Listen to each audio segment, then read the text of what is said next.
काही स्त्रियांमध्ये मासिक पाळी दरम्यान खूप अंगावरून जाते, तर हे मासिक पाळी दरम्यान अंगावरून जास्त जाण्याचं प्रमाण काही स्त्रियांमध्ये का असतं? काही स्त्रियांमध्ये एवढं हेवी ब्लिडिंग का होतं? त्यामागील कारणे काय काय असतात? त्याचबरोबर आपण यासाठी काय काय करू शकतो? आणि हेवी ब्लिडिंग कमी होण्यासाठी काही होम रेमेडीज, हे सर्व या व्हिडिओमध्ये पाहणार आहोत. हेवी ब्लिडिंग होण्यामागे खूप कारणं आहेत. जवळजवळ 10पेक्षाही जास्त कारणे आहेत. त्यामुळे यामागील कारणे त्याचबरोबर त्यावरील ट्रीटमेंट जाणून घेण्यासाठी व्हिडिओ शेवटपर्यंत पहा आणि चॅनेलला सबस्क्राईब, लाईक आणि तुमच्या फ्रेंड्सबरोबर नक्की शेअर करा. तर हेवी ब्लिडिंग म्हणजेच मासिक पाळीमध्ये अंगावरून जास्त प्रमाणात जाणे म्हणजेच काय, हे आधी जाणून घेऊयात. तर महिलांमध्ये मासिक पाळीचा कालावधी साधारण 6 ते 7 दिवसांचा असतो आणि या काळामध्ये साधारण 40 ते 50 ml एवढं ब्लिडिंग होऊ शकतं. जर तुम्हाला मासिक पाळीमध्ये 80 ml पेक्षा जास्त ब्लिडिंग झालं, त्याचबरोबर 7 ते 8 दिवसांपेक्षा जास्त दिवस ब्लिडिंग होतंय, तर तुम्हाला हेवी ब्लिडिंग आहे असं समजून घ्यावे. आणि यालाच सायंटिफिक भाषेमध्ये मेनोरेजिया असेही म्हणतात. आता यामध्ये तुम्हाला असा प्रश्न पडेल की किती ml ब्लिडिंग होते हे तुम्हाला कसं समजेल? कारण की हे कॅल्क्युलेट करणं तर सोपं नाही की तुम्हाला 40 ते 50 ml ब्लिडिंग होतं आहे की 80 ml ब्लिडिंग होतं आहे. हे कॅल्क्युलेट करणं तुम्हाला थोडंसं अवघड जाईल. तर अशी कुठली लक्षणं आहेत की त्यामुळे तुम्हाला समजून जाईल की आपल्याला ही हेवी ब्लिडिंग होतं आहे? तर हेवी ब्लिडिंग आहे का नाही हे समजून घेण्यासाठी सर्वात पहिलं आणि महत्त्वाचं लक्षण म्हणजे जर एखाद्या स्त्रीला किंवा एखाद्या मुलीला जर एक पॅडच्या ऐवजी जर 2 पॅड जर एकासोबत घ्यावा लागत असतील, तर त्यावरूनही समजून घ्यावे की आता हेवी ब्लिडिंग होतं आहे. दुसरं म्हणजे पिरियड्समध्ये क्लॉट्स जाणं. गर्भाशयामधून क्लॉट्स बाहेर पडतात, म्हणजेच गाठी बाहेर पडतात आणि या गाठी जवळजवळ 10 सेंटीमीटरपेक्षाही जास्त मोठ्या असतात. म्हणजे जवळजवळ एक साधारण कॉईन एवढे जर क्लॉट्स असतील, म्हणजेच साधारण एक कॉईन एवढ्या गाठी जर असतील, तर हे समजून घ्यावे की आता हेवी ब्लिडिंग होतं आहे. त्याचबरोबर तुम्हाला पिरियड्समध्ये तुमच्या सर्व ॲक्टिव्हिटीज जर बंद कराव्या लागत असतील, तर अशा वेळीलाही हेवी ब्लिडिंग असू शकतं. किंवा तुमचं ब्लिडिंग इतकं हेवी असतं आहे की दर तुम्हाला तासालाच तुमचा पॅड चेंज करावा लागतो आहे किंवा तुम्हाला तुमचे सॅनिटरी नॅपकिन्स चेंज करावं लागतील. अशा वेळेलाही तुम्हाला हेवी ब्लिडिंग आहे असं समजून घ्यावे. त्याचबरोबर अंगावरून जास्त गेल्यामुळे तुम्हाला खूप थकवा जाणवणं, त्याचबरोबर दम लागणं असेही लक्षणे दिसू शकतात. यामधील जर कुठलेही जर लक्षण तुमच्यामध्ये असेल, तर तुम्हाला हेवी ब्लिडिंग होतं आहे असे समजून घ्यावे. तर आता आपण हे पाहूया की हेवी ब्लिडिंग होण्यामागची काय काय कारणे असतात.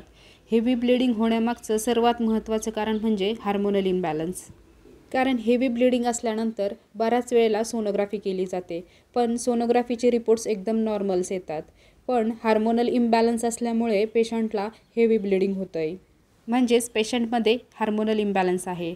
तर स्त्रियांच्या शरीरामध्ये FSH, LH, इस्ट्रोजन, प्रोजेस्टेरॉन अशा प्रकारचे हार्मोन्स असतात आणि या हार्मोनचा इम्बॅलन्स झाला की पेशंटला हेवी ब्लिडिंग होतं. तर हे होण्यामागचे काय कारणे आहेत? तर यामागचं सर्वात महत्त्वाचं कारण म्हणजे स्ट्रेस. दुसरं कारण तुम्ही कॉमनली ऐकलेलंच असेल, जसे की PCOD. कारण तसं तर PCODमध्ये ब्लिडिंग होण्याचं प्रमाण कमी असतं, परंतु काही केसेसमध्ये हेवी ब्लिडिंगही होऊ शकतं. त्याचबरोबर थायरॉईडमध्येही हेवी ब्लिडिंग होऊ शकतं. जर हायपरथायरॉईडिझम असेल पेशंटला, म्हणजे थायरॉईड लेवल जास्त जर असेल पेशंटची, तर अशा वेळेलाही हेवी ब्लिडिंग होतं. आणि हार्मोनल इम्बॅलन्समध्ये बऱ्याच वेळेला ओव्हरीजचं डिस्फंक्शन होतं आणि डिस्फंक्शन झाल्यामुळे ब्लिडिंग खूप हेवी होतं. त्यामुळे हार्मोनल इम्बॅलन्स या कंडिशनमध्ये हेवी ब्लिडिंग होणं खूप कॉमन असतं. दुसरं महत्त्वाचं कारण जे हेवी ब्लिडिंगचं असतं ते म्हणजे फायब्रॉईड इन युट्रस, म्हणजेच गर्भाशयामध्ये फायब्रॉईड असतो. अशा वेळेलाही हेवी ब्लिडिंग होतं. आजकाल फायब्रॉईडचं प्रमाण खूप वाढलं आहे. जवळजवळ 4मधील एका स्त्रीमध्ये फायब्रॉईड असण्याचं प्रमाण दिसतं आहे. आणि फायब्रॉईड असणाऱ्या प्रत्येक स्त्रीला हेवी ब्लिडिंग होईल असं नाही. फक्त 5% स्त्रियांमध्येच हेवी ब्लिडिंगचं प्रमाण असतं. तसं तर 50% स्त्रियांमध्ये फायब्रॉईडचं प्रमाण असतं. त्यामधील फक्त 5% स्त्रियांमध्येच हेवी ब्लिडिंग असू शकतं. तर फायब्रॉईडची साईज वेगवेगळ्या स्त्रियांमध्ये वेगवेगळी असू शकते. काही स्त्रियांमध्ये मटारच्या दाण्या एवढीही असू शकते. त्याचबरोबर काही स्त्रियांमध्ये एक ॲपलच्या साईज एवढीही असू शकते. आणि यामध्ये फायब्रॉईडची साईज ज्या पेशंटमध्ये जास्त असते त्या पेशंटला हेवी ब्लिडिंगचा त्रास होऊ शकतो. तर फायब्रॉईड म्हणजेच एक प्रकारची गाठ असते जी गर्भाशयामध्ये असते. ही गाठ कॅन्सरची गाठ नसते. त्यामुळे हे एक टेन्शन तुमच्या डोक्यामधून काढून टाका की फायब्रॉईड म्हणजेच कॅन्सरची गाठ आहे असं काही. तर फायब्रॉईड ही एक नॉर्मल प्रकारची गाठ गर्भाशयामध्ये असते. त्यामुळे जर लहान साईज असेल तर प्रमाणात ब्लिडिंग होतं आणि जर मोठी साईज असेल तर त्या पेशंटमध्ये हेवी ब्लिडिंग होऊ शकतं. तर फायब्रॉईड असणाऱ्या पेशंटमध्ये साईजनुसारच ब्लिडिंग होईल असं नाही, तर त्यासाठी हा फायब्रॉईड किंवा ती गाठ कोणत्या ठिकाणी आहे हेही महत्त्वाचं आहे. कारण की गर्भाशयाचे 3 आवरणं असतात. सर्वात वरचं आवरण, सर्वात आतलं आवरण आणि मधलं आवरण असे 3 आवरणं असतात. तर यातलं सर्वात आतलं आवरण म्हणजेच म्युकोजल लेअर किंवा त्याला एंडोमेट्रियम असेही म्हणतात. जर या आवरणाला जर गाठ असेल तर छोटी जरी गाठ असेल तर पेशंटला खूप हेवी ब्लिडिंग होतं. वरच्या आवरणाला असेल तर ब्लिडिंग कमी होतं आणि मधल्या आवरणाला असेल तर एक थोड्याफार प्रमाणात ब्लिडिंग होतं. आणि हेच फायब्रॉईड इन द युटरस हेही एक महत्त्वाचं कारण आहे हेवी ब्लिडिंग होण्यामागचं. आणि पुढचं कारण आहे गर्भाशयाला सूज येणं. यालाच ॲडिनोमायोसिस असेही म्हणतात. तर ॲडिनोमायोसिसमध्ये होतं काय, तर आत्ता जो लेअर असतो म्हणजे जे आतली जी बाजू असते म्हणजेच त्याला एंडोमेट्रियम असे म्हणतात.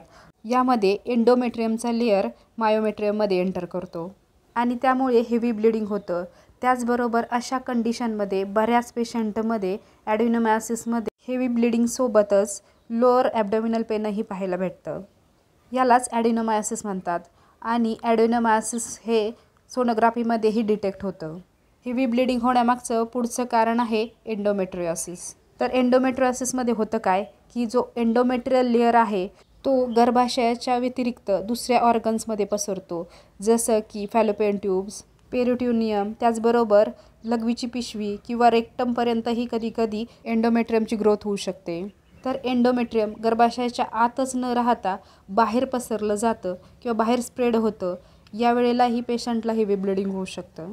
तर हेवी ब्लिडिंग होण्यामागचं पुढचं कारण आहे PID म्हणजेच पेल्विक इन्फ्लॅमेटरी डिसीजेस. आणि कॉमन भाषेतच जर बोलायचं म्हटलं तर खालच्या भागात जर इन्फेक्शन झालं, जसे की गर्भाशयाला, फॅलोपियन ट्यूब्सला, ओव्हरीजला जर इन्फेक्शन जर झालं तर त्याला PID असे म्हणतात. आणि PID हेही एक हेवी ब्लिडिंग होण्यामागचं कारण आहे. आणि PIDमध्ये हेवी ब्लिडिंगसोबतच पोटाच्या खालच्या भागात म्हणजेच युट्रसच्या भागात खूप वेदना होतात. त्याचबरोबर इन्फेक्शनमुळे बऱ्याच स्त्रियांना तापही येतो म्हणजेच हाय ग्रेड फीवर असतो अशा पेशंटमध्ये.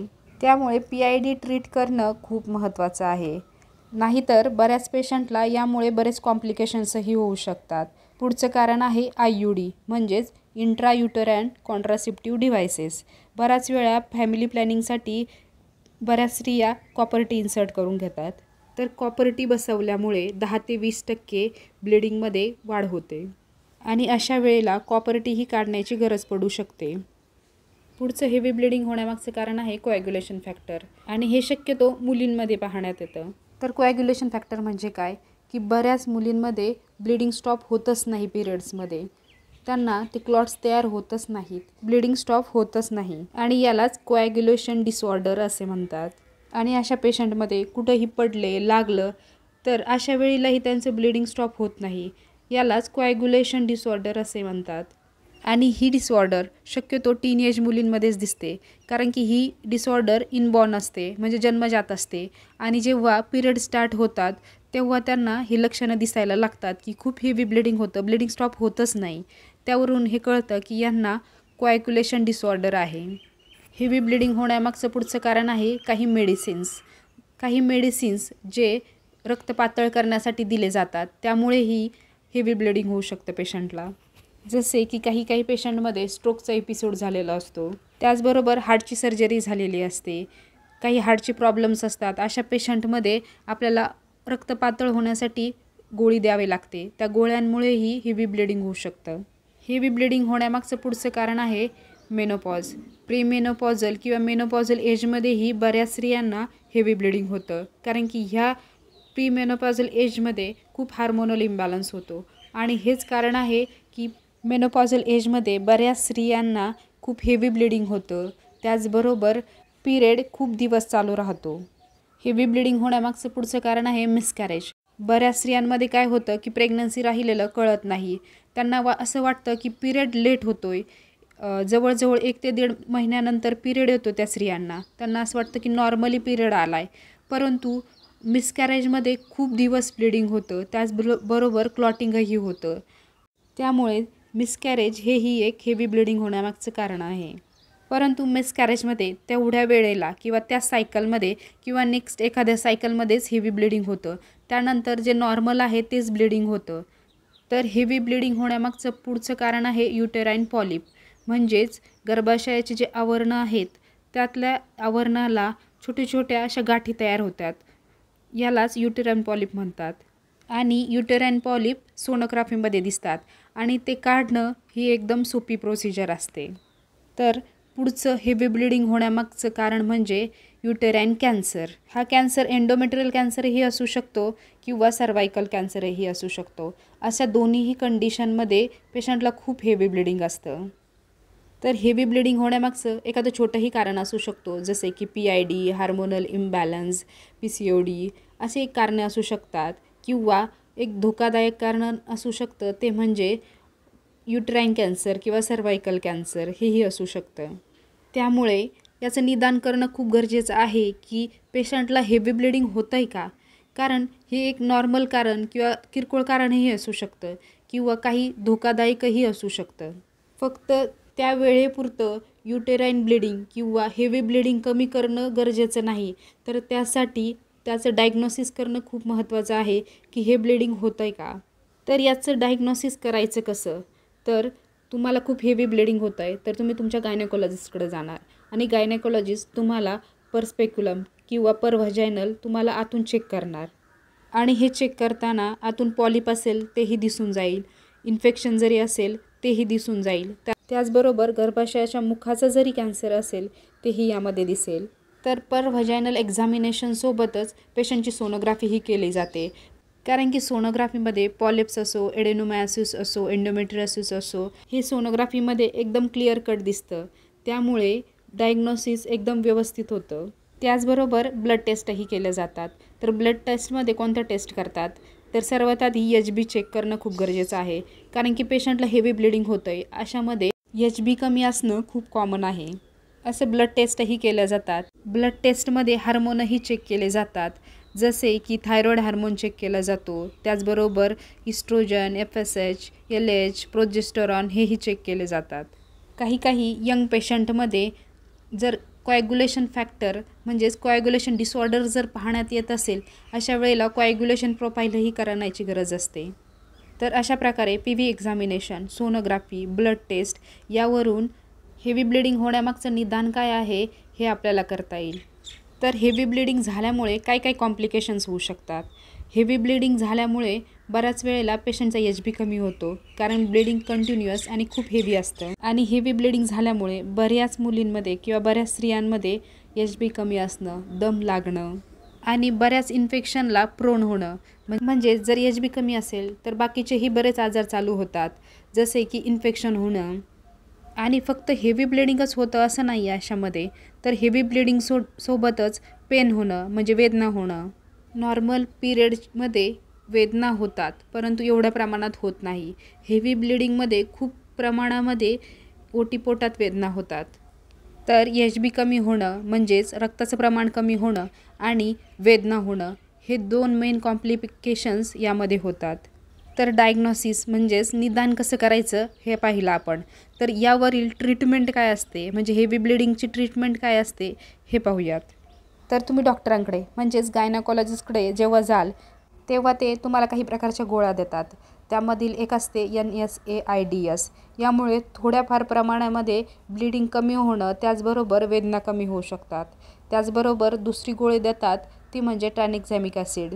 ट्रॅनिक्झॅमिक ॲसिडमुळे काही प्रमाणामध्ये ब्लिडिंगही कमी होतं, त्याचबरोबर वेदनाही कमी होतात. अशा कॉमनली काही प्रकारच्या गोळ्या हेवी ब्लिडिंग्समध्ये देतात. त्याचबरोबर हेवी ब्लिडिंग होण्यामागचं नेमकं कारण काय आहे त्यावरूनही ट्रीटमेंट ठरवली जाते. जर हार्मोनल इम्बॅलन्स असेल तर अशा वेळेला हार्मोन बॅलन्समध्ये येण्यासाठी काही गोळ्या दिल्या जातात, जसे की ओरल कॉन्ट्रासेप्टिव्ह पिल्स. त्यामुळेही हार्मोनल बॅलन्समध्ये येण्यासाठी मदत होते. त्यामुळे हेवी ब्लिडिंग्समध्ये जर हार्मोनल इम्बॅलन्स असेल तर बर्थ कंट्रोल पिल दिल्या जातात. काही वेळेला प्रोजेस्टेरॉन सप्लिमेंटही दिले जातं.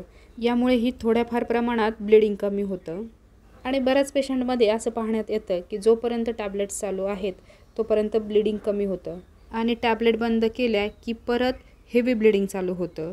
तर अशा पेशंटमध्ये हार्मोनल इम्बॅलन्स इंट्रायुटराईन डिव्हायसेस बसवले जातात, जे कॉपर टीसारखे असतात. जे कॉपर नाही रिलीज करत ते हार्मोन रिलीज करतात. त्यामुळे रेग्युलर गोळ्या घेण्याची गरज पडत नाही आणि सिग्निफिकंटली हेवी ब्लिडिंग होण्याचं प्रमाणही कमी होऊन जातं. आणि हे जे हार्मोनल रिलीजिंग IUD असतात हे 5 ते 6 वर्ष काम करतात. त्यामुळे हार्मोनल इम्बॅलन्समध्ये हा एक चांगला पर्याय आहे. आणि हा बर्थ कंट्रोलसारखंही काम करतं.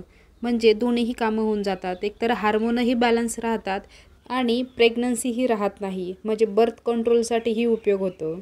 आणि दुसरं, जर फायब्रॉईड जर असेल पेशंटला आणि पेशंट मेडिसिनला जर रिस्पॉन्ड करत नसेल तर अशा वेळेला यंग पेशंटमध्ये ऑपरेट केलं जातं. म्हणजे हा फायब्रॉईड काढून टाकला जातो. ते एकतर दुर्बिणीद्वारे करू शकतो आपण किंवा टाक्यांद्वारेही करू शकतो. त्याचबरोबर लेडीजचं वय जर 45च्या अबाव असेल, म्हणजे 45पेक्षा जास्त वय असेल आणि फॅमिली कंप्लीट असेल तर अशा वेळेला हिस्टेक्टॉमी म्हणजे गर्भाशयही काढण्याची गरज लागू शकते. तर हेवी ब्लिडिंग कमी करण्यासाठी हे होते काही मेडिसिन्स, त्याचबरोबर काही प्रोसिजर्स. तर हेवी ब्लिडिंग कमी करण्यासाठी तुम्ही काय करू शकता? तुम्ही होममेड काय काय करू शकता ज्यामुळे तुमचं हेवी ब्लिडिंग कमी होईल? कारण हेवी ब्लिडिंगमुळे पेशंट ॲनिमिक होतो, म्हणजे HB कमी होतं आणि हाच एक मेजर साईड इफेक्ट आहे हेवी ब्लिडिंगचा. तर हे कमी करण्यासाठी तुम्ही आयर्न रिच फूड घ्या, नेहमी हायड्रेट राहा, त्याचबरोबर बॅलन्स डाएट घ्या. म्हणजेच आयर्न, फायबर, विटॅमिन्स, त्याचबरोबर प्रोटीन रिच अन्न घ्या. त्यामुळे तुमचे जे हेवी ब्लिडिंगमुळे होणारे जे साईड इफेक्ट्स आहेत ते कमी होतील. बऱ्याच वेळेला आयर्न सप्लिमेंट किंवा आयर्न घेऊनही त्याचं ॲब्झॉर्प्शन व्यवस्थित होत नाही. तर आयर्नचं ॲब्झॉर्प्शन व्यवस्थित होण्यासाठी तुम्हाला विटॅमिन C घेणंही खूप गरजेचं आहे. त्यामुळे डाएट घेताना विटॅमिन C रिच फूड घेणंही खूप गरजेचं आहे. तर हे होते हेवी ब्लिडिंग होण्यामागची कारणे, लक्षणे, डायग्नॉसिस, त्याचबरोबर त्यावरील उपाय. तर याबद्दल तुम्हाला काही शंका असतील तर कमेंट बॉक्समध्ये नक्की टाका. Stay healthy, stay happy. Thank you.